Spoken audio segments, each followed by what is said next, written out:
Hello, and welcome back to the Millie Fox Show.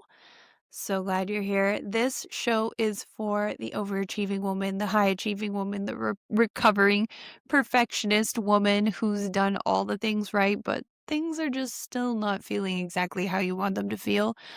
On this podcast, we talk about self-trust, we talk about self-compassion, we talk about nervous system regulation, identity expansion, all of the things that you need to become the woman that you actually want to be and live a life that feels as good as it looks.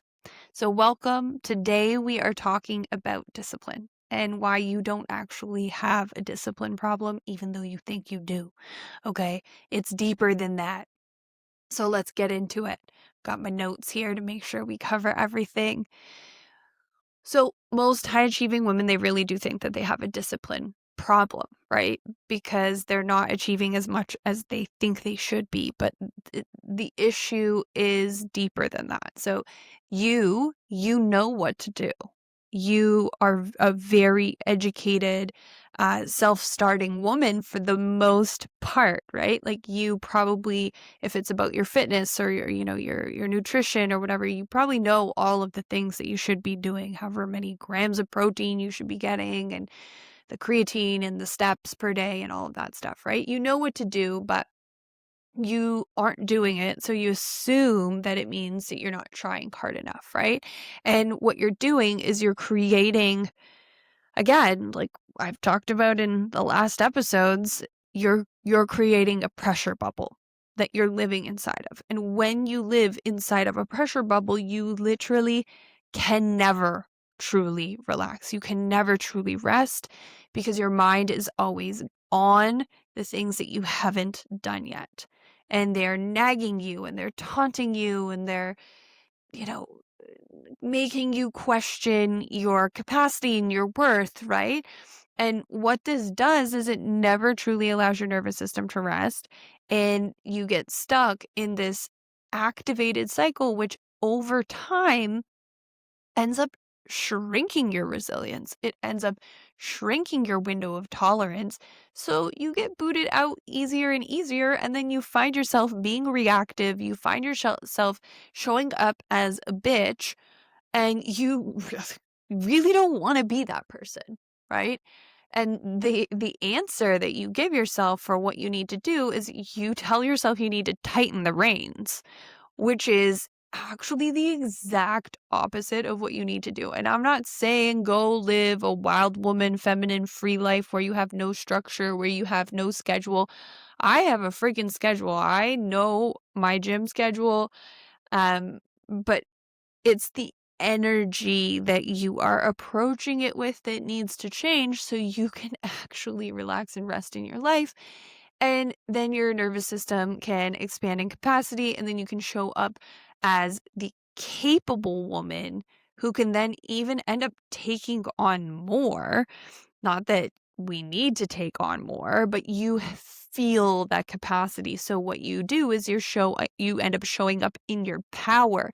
You end up showing up with more conviction, and you get better results. Okay, let's be real with that. When you show up from an energetic standpoint, in lack, in questioning, in I'm not good enough energy, you don't get that. You could do the exact same task and get wildly different results depending on the energy you show up when you do it, right? So it's not a discipline problem ultimately. Now stay with me here as I explain this. You have a self-trust problem. You do not trust yourself to follow through. Or I heard this from a woman who told me that she purposely procrastinates on folding her laundry because she knows that if she does it and has nothing else on her to-do list, she won't know what to do with herself, and she won't know who she is if she doesn't have something to do, and she can't just sit and relax because it doesn't feel right. It doesn't feel good, right?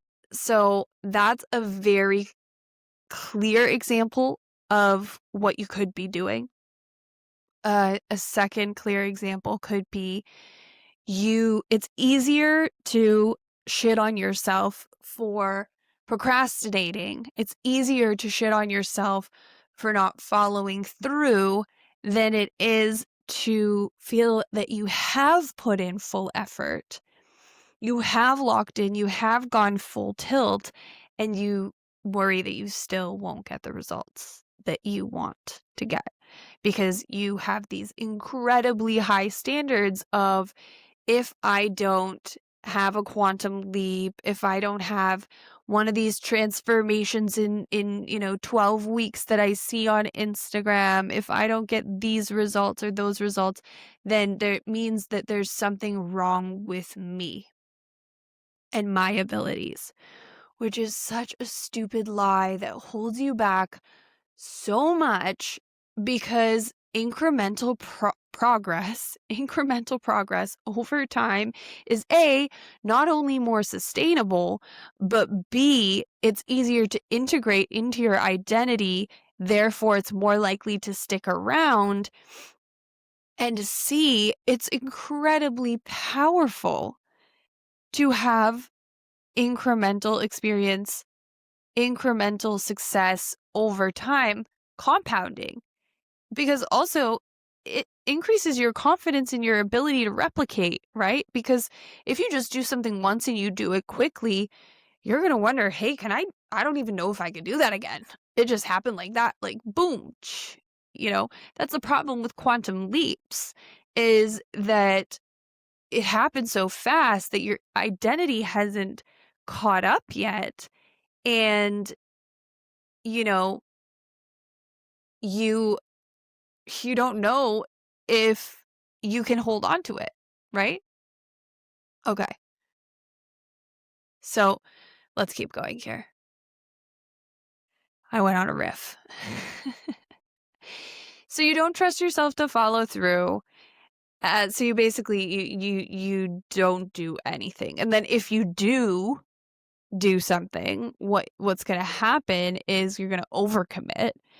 And you're going to run way too hard. You're going to run yourself into the ground. And then you're going to fall off. You're going to go, oh, look, see, I can't do it. Oh, this is too hard. Why can't I do it? Why can't I do it? Right? This is also nonsense. So we need to really start valuing sustainability in our efforts. Because why, if you've been stuck in this stop-start cycle, if you've been stuck in this burnout loop, baby girl, something's gotta change. Something's not clicking, right? And it's really all starting with unrealistic expectations, right? And another lie is waiting to feel ready. Another lie is over planning instead of acting. Both of these things are a form of perfectionism. Procrastination is a form of perfectionism because you are avoiding failure.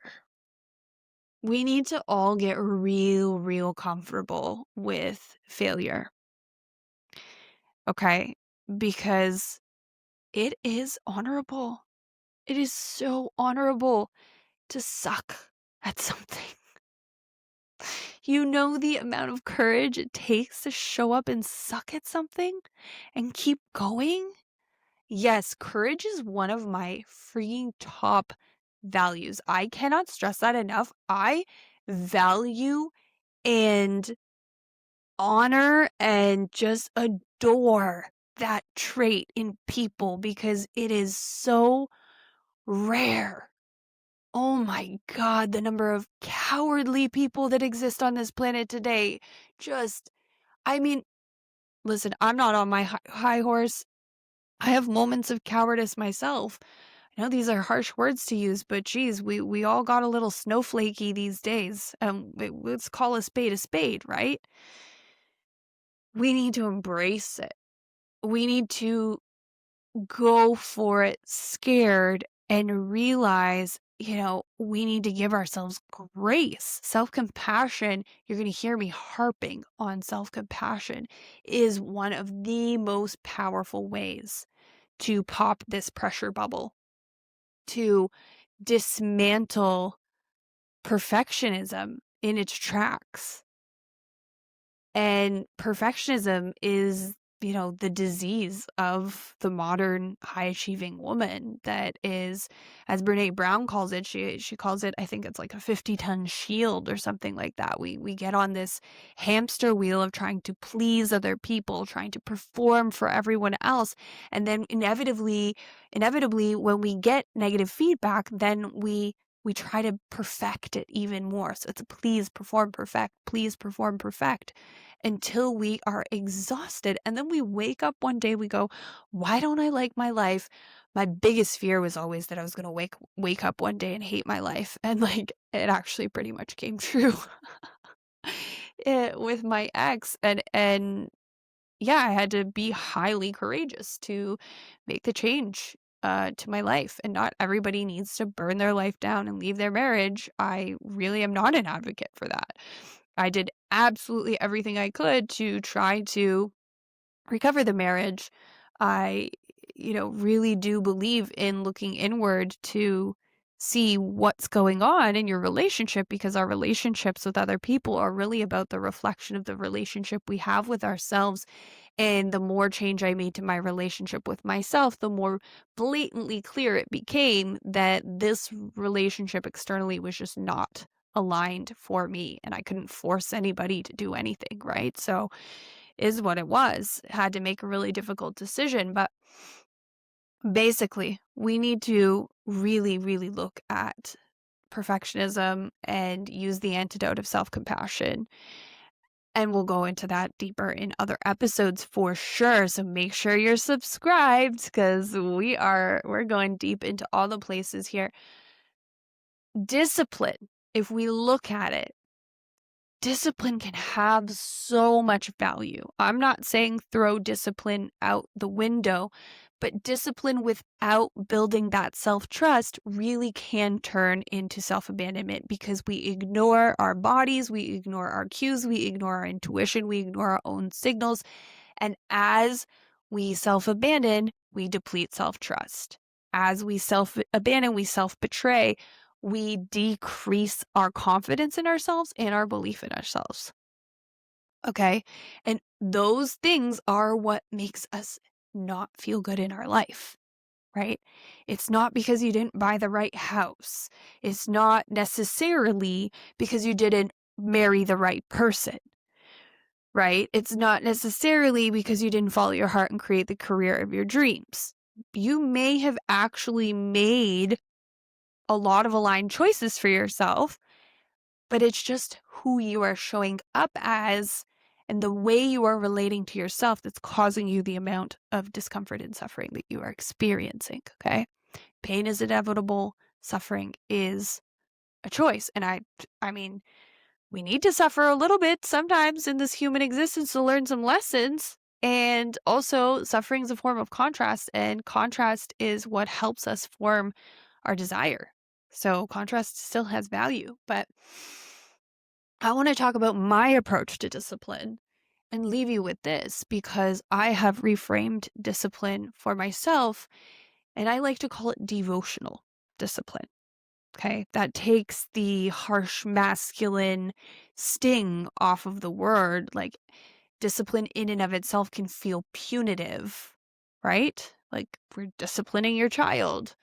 I need to have more discipline. It's like I'm, shackling myself up and giving myself a certain number of lashes. Like, whoa, okay, I don't like that. But what I do like is devotion. And devotional discipline to me feels like boundaries that I've set, internal boundaries that I've set, external boundaries that I've set that show this is where I begin and this is where the world this is where I end and this is where the world begins. And devotional discipline looks a lot more like, how can I be devoted to my best interests? Right? That brings in something called fierce self-compassion. Fierce self-compassion is like the masculine yang side of self-compassion. Maybe you've never heard of that before, but it's super duper valuable. It's, we all have an inner parents in ourselves. You've heard of reparenting yourself. So you have this inner father figure. We all have an inner mother figure. We all have an inner father figure. We get to decide and rewrite the internal father voice in our head, even if you didn't have like a highly putative or, authoritarian father. You still may have an inner voice, an inner father voice that's like that. That's that masculine, approach.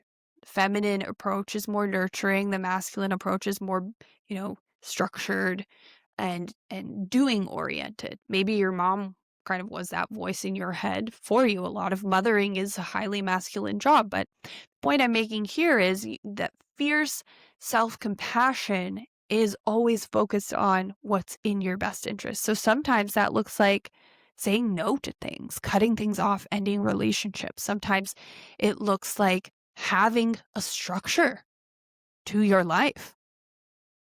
Okay, not a structure that's going to make you feel like you're in a chokehold and your life is scheduled down to the, 15-minute mark every day.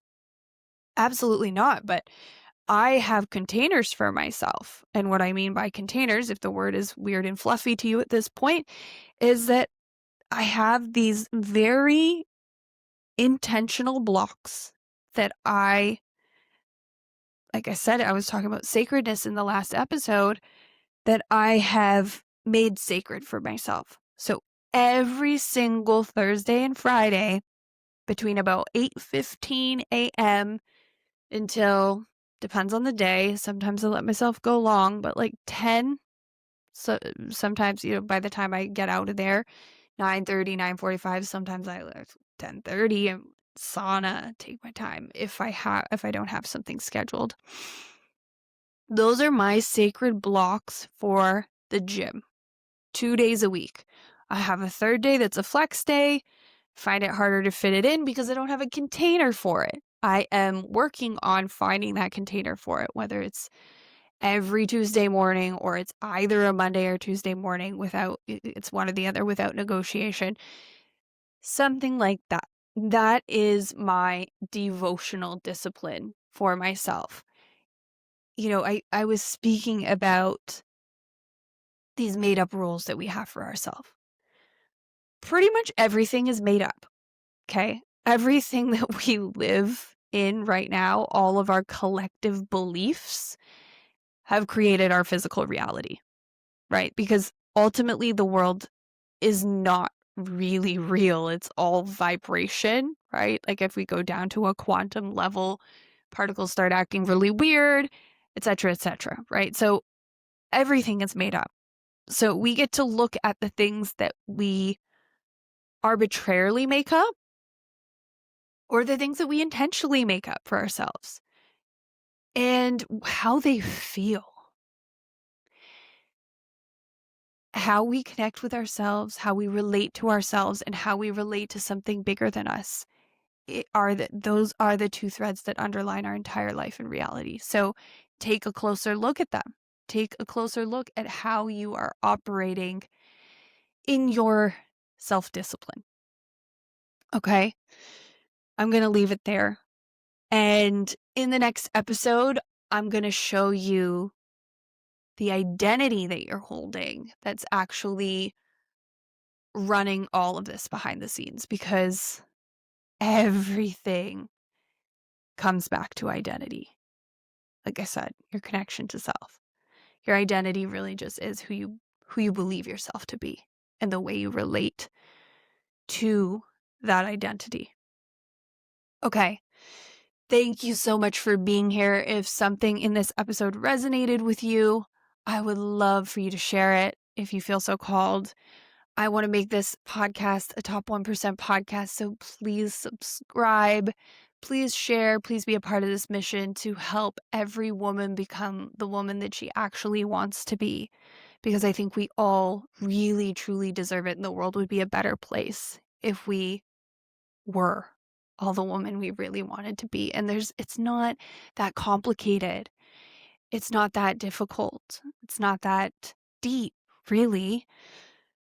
If we all just had these tools, I cannot tell you how much of a change I have made in my life from the concepts that I'm going to be sharing over and over again on this podcast, so that I can be drilling it into your head and make it your new operating system.